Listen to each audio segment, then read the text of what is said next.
So my name is Amit. I'm a partner with Deloitte, and I'm leading our Catalyst program that connects our global clients to the Israeli ecosystem. What we're going to do in the next few minutes is actually discuss one of the topics around alternative proteins. Now, when we prep for this session, we kind of got to a place that we said it's not alternative, but rather new, right? It's the new kind of protein, and this is how we should look at it, because alternative, it's okay, new is amazing. So we have a great panel today that represents really leading companies in this field. And we'll start, as always, with kind of a quick introduction, 1 minute each, who you are and who do you represent, starting with Sarai. Okay. Hi, everybody. I'm Sarai Kemp. I'm from Trendlines. I'm VP Deal Flow of our Singaporean fund. I'm actually super excited to be here. Placed in Nizza, though, but still.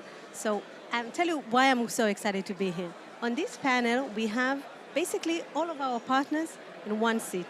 Gil, representing Equinom, one of our portfolio companies. Jolene, representing a subsidiary of Temasek, one of our LPs. And Angela from Ginkgo. I actually introduced all of you by now, never mind.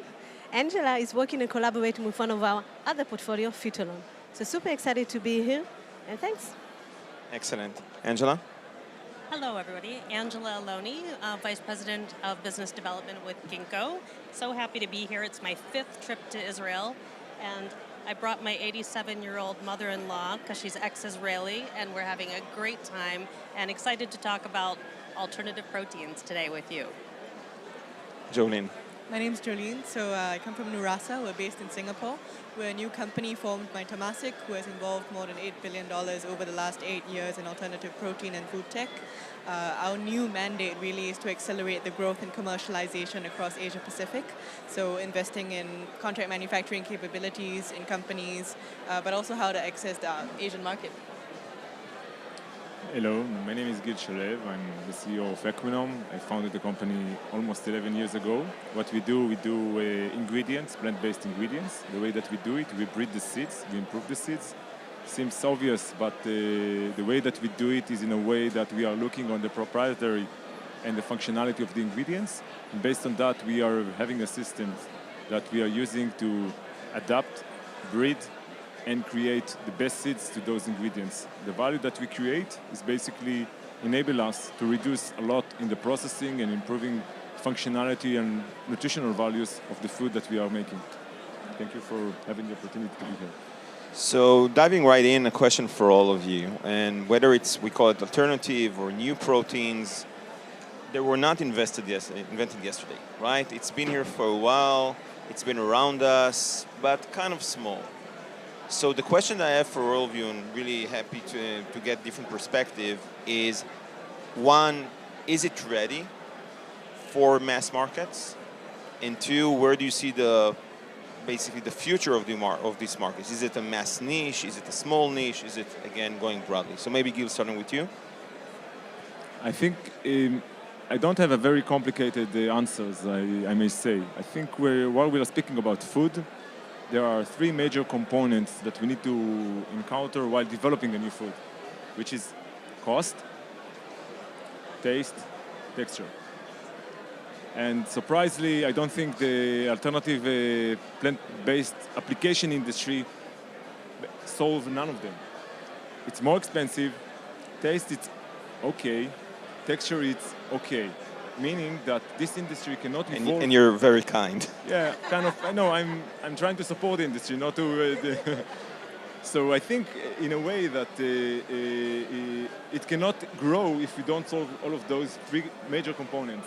Nobody is willing to pay more money on their foods, even if they are saving the world, and nobody is eating crappy food, because this is not everybody would like to do. So what we are trying to do in Equinom is that we are working on 3 those components in parallel, because we have to reduce cost, we have to improve taste, and we have to improve textures. If we don't do it, we are out. Jolene? Yeah, no, I very much agree with what Gil has been saying, right? There are lots of companies who have come up with new applications, new products, and we've seen a lot of venture capital coming in to build a brand, to build new products. But the reason why consumers are not coming back boils back down to what Gil was saying, taste, texture, nutrition as well, right? Price parity. And I think increasingly there are people questioning whether or not it truly is more sustainable, right? So I think these are all big questions that we need to deal with. But I do believe that if we do create better products with better value for money, new experiences, then it's not a niche. It's more like how do we get those products into the hands of consumers quickly?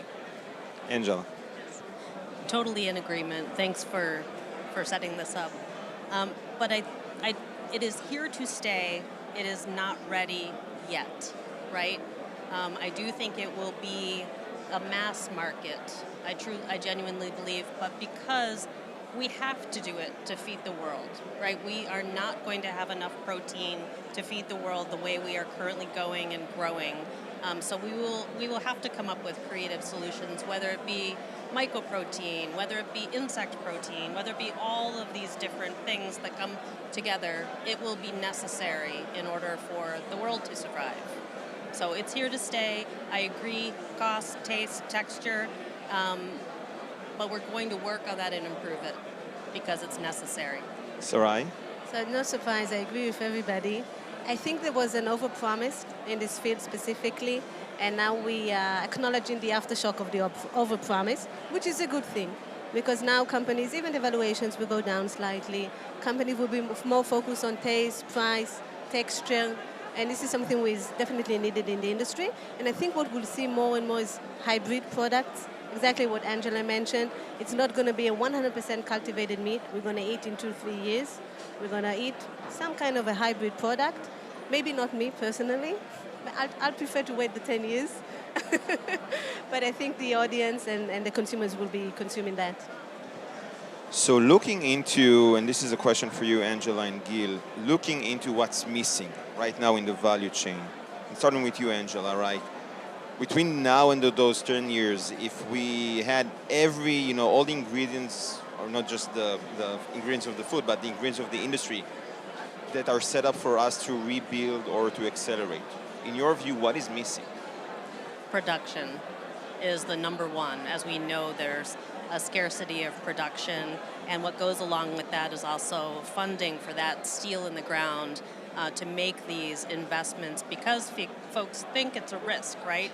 Because we've had this dip in acceptance for plant-based protein, there's hesitancy.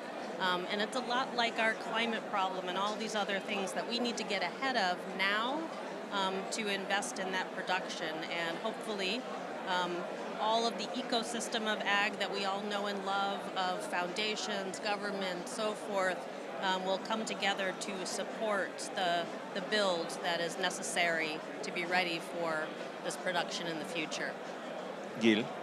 Yeah, I think just to add is that basically the supply chain as of today is very, very efficient to support the commodities. That means that if you're now adding a new ingredient, you're adding a new material, there is no supply chain to support you. The question is, who is going to do what? Should the startup is going to now build a new supply chain? Or should the multinational companies will build the supply chain and the startup will adjust to an existing supply chain? I don't have an answer, but I'm saying that the challenge to really integrate new ingredients to an existing supply chain is a huge challenge, because we are facing a commodities industry that know to be very efficient and to count the penny. And if you are not meeting the cost of the production of an existing supply chain, it's nice, but again, I want to emphasize, I don't think people in the world will pay more money to save the world. Yeah. Can I add on to that? Yeah, absolutely. Actually? For the first time, the food industry is seeing a lot of money being taken up by startups to build up manufacturing and production. This has never quite happened before, right? When it comes to alternative protein, startups are trying to figure out where to build manufacturing and bioreactors for fermentation, or even things to process plant-based meats. We've never quite seen people raising money to put into manufacturing facilities, right? I do think that in the next few years we'll see a decoupling of who's owning manufacturing hard capital assets, right, versus who's actually being an ingredients player, and also who's doing the marketing and engaging with the consumer. Because right now, startups who venture into a space that the product is never seen before, they have to do everything, like you said, right, and that's inefficient. So before moving to the next question, that Gil touched a bit. I do want to ask one more question before. We used to, for me, the kind of the line between the old world and the new world in general, not just in agtech, where the mass market corporates were waiting on the sidelines. For me, where it changes blockchain. Blockchain for me